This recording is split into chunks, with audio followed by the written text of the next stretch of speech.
बोले कोई नहीं था, कोई नहीं, यहां तक कि वो खुद भी नहीं, वो खुद भी नहीं।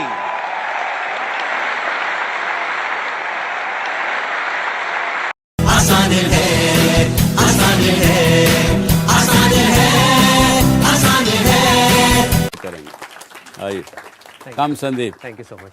हाँ, अभी मैं यहाँ बैठा हुआ था तो मेरे साथ में आप what's your name? Abhimanyu sir. Abhimanyu ने मेरे से एक बड़ा इंटरेस्टिंग सा एक क्वेश्चन पूछा और स्पॉन्टेनियसली मेरे अंदर से कुछ निकल के आया and I thought it's very relevant for the all of you and like say for all the people who are watching me right now.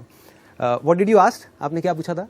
कि सर जब आपने स्टार्ट किया तो आपको सपोर्ट मिला या? हाँ, और एक आपने पूछा था कि अगर आपको डर नहीं लगता कि आपका आइडिया कोई कॉपी कर लेगा तो क्या होगा? जब आपने शुरू किया था आपको डर नहीं लगा कि अगर आपका बिजनेस आइडिया किसी ने कॉपी कर लिया तो क्या होगा? हाँ। तो मेरे अंदर से स्पॉन्टेनियसली एक आंसर निकल के आया कि मुझे डरने का टाइम ही नहीं मिला। Very good. I was so busy. और ये बिल्कुल सच है, मैंने यही बोला, मतलब अंदर से एकदम से निकल के आया। ही आस्क्ड मी और मैंने कहा टाइम ही नहीं मिला डरने का, मैं क्या करूं? ये सब जो हमारी प्रॉब्लम्स हैं, whether it's related to fear और सक्सेस और ये और वो, ये सारी चीजें, इन सब चीजों का जवाब आज से हजारों साल पहले भगवत गीता के अंदर एक लाइन में क्लियर तरीके से बताया हुआ है। प्रॉब्लम क्या है कि हमको वो लाइन समझ नहीं आ रही। मुझे भी समझ नहीं आई थी जब मैंने पहली बार सुनी थी।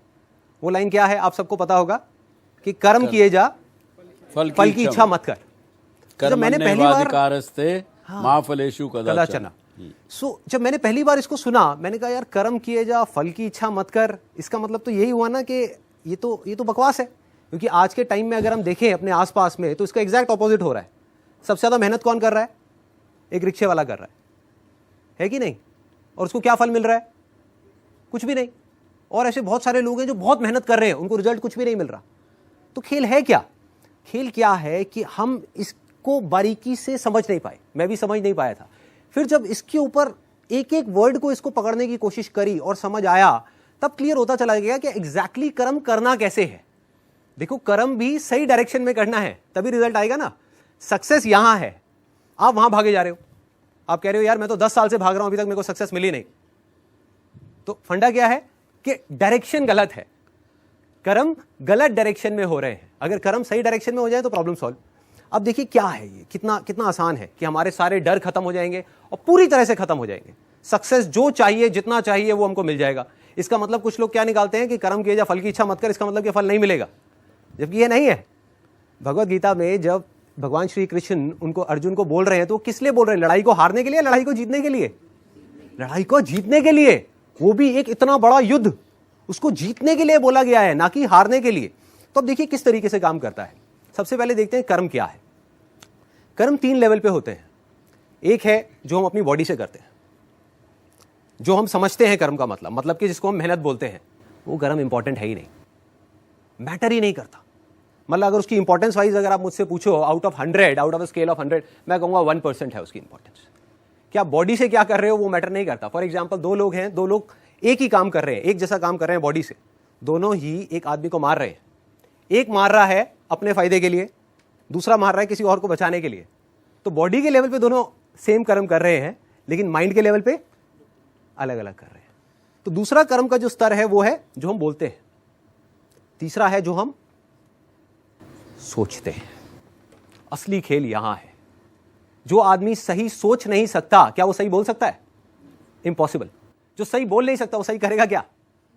तो सारे जो कर्मों की बात हो रही है वो यहां हो रही है। और वो कर्म क्या है? सोच के लेवल पे। और जिसकी सोच सही डायरेक्शन में हो गई, उसकी लाइफ सही डायरेक्शन में जानी है। उसको तो फल मिलना ही मिलना है। फल के बारे में जो मांग रहा है, सपोजिंगली हाथ ऐसे करके बैठे रहो कि हे भगवान मुझे फल दे दो, मुझे ये चाहिए, मुझे नंबर चाहिए, मुझे ये चाहिए, मुझे बिजनेस में पैसा चाहिए, मुझे जॉब में प्रमोशन चाहिए, सब कुछ मांगते रहो और कर्म सही डायरेक्शन में करो नहीं, तो क्या होगा? वो मिलेगा ही नहीं कभी भी। दूसरी तरफ से कुछ मत मांगो, लेकिन कर्म सही डायरेक्शन में करते चले जाओ, तो उतना मिलेगा जितना हम सब में से कोई सपने में भी नहीं सोच सकता। देखो, लाइफ का फंडा पता है क्या है? मेरी लाइफ का एक्सपीरियंस क्या कहता है कि जब तक जो चीज नहीं मिली होती, जब तक सक्सेस की खेल शुरू नहीं होता ना, तब तक तो हमको लग रहा होता है कि यार ये भी हो जाए तो बहुत है, ये भी हो जाए तो बहुत है। एक बार वो खेल शुरू होता है, जब उसका खेल शुरू होता है ना, तो इतना आता है, इतना आता है, इतना आता है जितना हम सपने में भी नहीं सोच सकते। समझ ही नहीं आता कहां कहां से कैसे कैसे आ रहा है। बस कर्म सही डायरेक्शन में होने चाहिए। अब वो सही डायरेक्शन में कैसे होंगे? अगर मैं बुद्धि के स्तर की बात करूं, जो उसमें महाभारत में समझाया गया है, 2 जगह है जहां पे आप अपने माइंड को लगा सकते हो। अपनी बुद्धि को हम 2 जगह पे लगा सकते हैं। सारा खेल माइंड का है। सबसे पहले तो ये हाथ पैरों के कर्मों से ऊपर उठना है हमको, कि हाथ पैरों से आप कुछ भी करते रहो, रियल लाइफ में उठा करके देख लो, वो मैटर नहीं करता। जो बोलते हो वो उससे ज्यादा मैटर करता है, लेकिन वो भी इतना मैटर नहीं करता।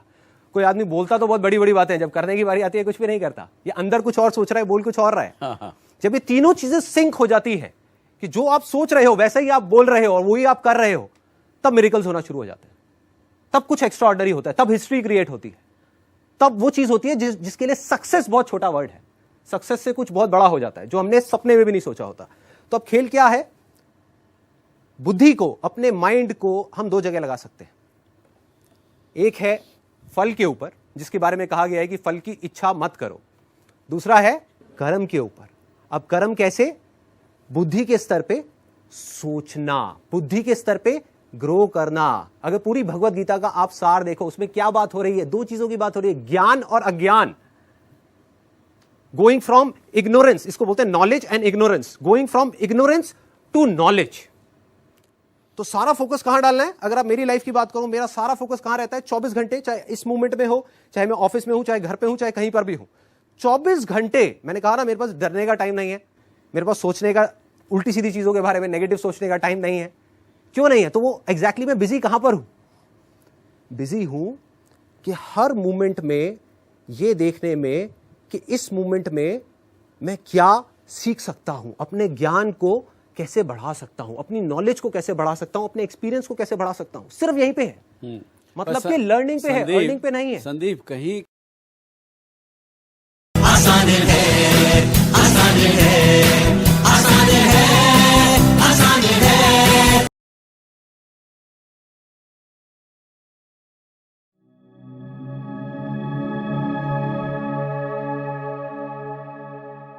आपकी किस्मत सिर्फ और सिर्फ आपके अपने हाथ में है, पूरी तरह से आपके अपने हाथ में है, और किसी के हाथ में नहीं है। कितने लोग मानते हैं ये बात सच है?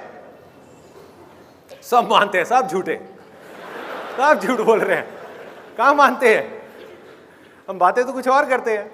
उसकी किस्मत अच्छी है, मेरी किस्मत बुरी है, अरे मेरे साथ ये क्यों हो गया, मेरे साथ में वो क्यों हो गया, ऐसा क्यों हो रहा है, वैसा क्यों हो रहा है, ये चीज़ बदल क्यों नहीं रही है।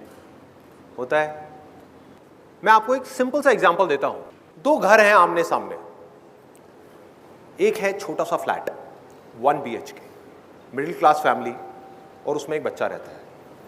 दूसरी तरफ उन्हीं फ्लैट्स के सामने एक बहुत बड़ा बंगला है, और ह्यूज हाउस, बहुत बड़ा। वहां पर एक बिलियनियर का बच्चा रहता है, मतलब कि अरबपति खरबपति आदमी है, उसका बच्चा है। तो जब उस सड़क के बीच में खड़े होकर के हम इधर देखते हैं उस बच्चे को, और फिर इधर देखते हैं, एक तरफ से एक बच्चा जा रहा है स्कूटर के ऊपर अपने पापा के साथ में बैठ करके, एक तरफ से वो बच्चा जा रहा है बड़ी सी मर्सिडीज में, वो भी S क्लास, ऐसी वैसी नहीं। सामने एक शॉफर है, पीछे वो मजे से बैठा हुआ है और स्कूल जा रहा है अपना स्टाइल में। तो सबके माइंड में क्या आएगा एकदम से देखते ही कि हाँ देखो इसकी किस्मत कितनी अच्छी है, इसकी किस्मत कितनी बुरी है। अब रियलिटी को देखते हैं, ये है हमारी इमेजिनेशन। अब रियलिटी क्या है उसको जरा पकड़ते हैं। ये जो बच्चा है बिलियनियर का, उसका जो घर है बड़ा सा, उसमें एक बहुत बड़ी बैल्कनी है, वहां पर आकर के खड़ा हो जाता है डेली शाम को 2-3 घंटे के लिए, और उस बैल्कनी में खड़े होकर के बाहर बच्चों को खेलते हुए देखता है। और वो जो दूसरा बच्चा है जिसको हम सोच रहे थे कि जिसकी किस्मत खराब है, वो क्या करता है, डेली शाम को 2 से 3 घंटे उसके जो अपार्टमेंट्स हैं उसके साथ में एक छोटी सी गली है जहां पर डेली शाम को 10-15 बच्चे इकट्ठे हो जाते हैं, और कभी पकड़म पकड़ाई खेलते हैं, कभी पिट्ठू खेलते हैं, कभी क्रिकेट खेलते हैं, कभी फुटबॉल खेलते हैं, कुछ ना कुछ खेलते हैं। और ये जो बच्चा है जिसकी किस्मत अच्छी है, ऐसा दुनिया को लग रहा है, वो वहां पर अपनी बैल्कनी में खड़े होकर के उन बच्चों को देख रहा है। उसको वहां पर जाना अलाउड नहीं है, बिकॉज ऑफ मल्टीपल रीजंस। 1-2 वजह नहीं है, बहुत सारी वजह है कि उनका जो स्टैंडर्ड है उसके हिसाब से उनको ये सूट नहीं करता कि वो बच्चा जा करके ऐसे बच्चों के साथ में खेले। नंबर 1। नंबर 2, सिक्योरिटी इश्यूज है। नंबर 3, उसको कहा गया है कि आपको घर में ही रहना है, बाहर जाना अलाउड नहीं है। इस तरह की बहुत सारी रेस्ट्रिक्शंस है उसके ऊपर, वो नहीं जा सकता। उसका मन बहुत है जाने का, बोलता है, लेकिन घर वाले मना कर देते हैं। तो वो क्या करता है, डेली शाम को वहां पर खड़े होकर के उन बच्चों को खेलते हुए देखता है, और कोई नहीं देख पा रहा, लेकिन रोज उसकी आंखों के अंदर पानी होता है। बच्चे की नजर से एक दुनिया को देखने की कोशिश करो, अपनी नजर से नहीं। जब हम बड़े हो जाते हैं, हमारे लिए पैसा ही सब कुछ होता है। पैसा आ जाए, पैसा आ जाए, पैसा आ जाए। एक बच्चे को पैसे से क्या लेना देना है? सोचो, बच्चे की जिंदगी में सबसे बड़ी चीज क्या है? पैसा या खेल? खेल। और वही उससे छीन लिया गया। उसके पापा के पास उसके लिए टाइम नहीं है, मम्मी अपना किटी पार्टीज में बिजी है। फैक्ट है, इसमें कोई डाउट वाली बात ही नहीं है। जैसे जैसे पैसा आता है, लाइफस्टाइल अपने आप ही चेंज होता चला जाता है। शॉपिंग है, ये है, वो है, सोसाइटी है, पेज 3 पार्टीज है, पता नहीं क्या क्या है। टाइम कहाँ है भाई बच्चों के लिए? तो उस बच्चे के पास ऑप्शन क्या बचा कि अपने से 50-50 साल बड़े आदमियों के साथ में जाकर के वो खेलता रहे घर के अंदर ही। चाहे घर जितना मर्जी बड़ा हो, क्या उसको मजा आएगा? खुशी छिन गई, हंसी छिन गई, और वहां पर खड़ा होकर के उन बच्चों को देखे जा रहा है और रोए जा रहा है। आंसू टपक रहे हैं रोज, उसके अंदर से तड़प रहा है कि मुझे खेलना है उनके साथ में।